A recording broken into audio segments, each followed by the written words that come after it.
Well, some robbers looking for some easy cash in Anne Arundel County over the weekend met with some unexpected resistance with mixed results. WMAR 2 News' Jeff Hager joins us now with more on the incidents. Jeff?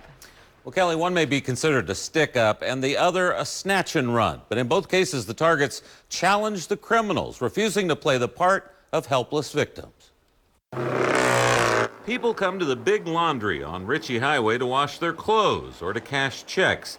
But it was the latter which caught the attention of an armed robber who targeted a victim who had left the store with cash and was headed for his car in the parking lot when he was intercepted. So that subject said, "Hey, I just saw you cash these checks. Give me your cash."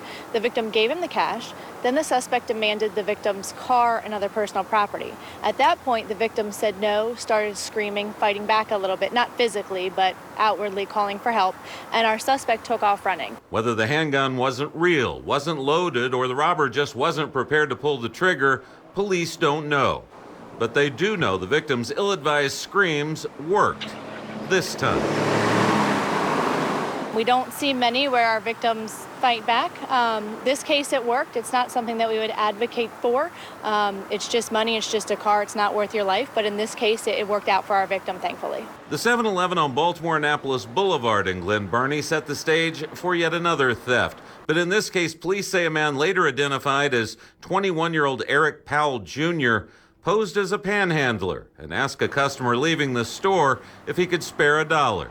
When the victim pulled out his wallet to help him out, the suspect decided to help himself in a snatch and run. Suspect ran away with the wallet but dropped his cell phone.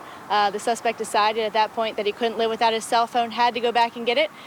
Goes back to get it while our officers were already en route and located him very close to the crime scene there. He was positively identified and charged with the robbery, assault, theft.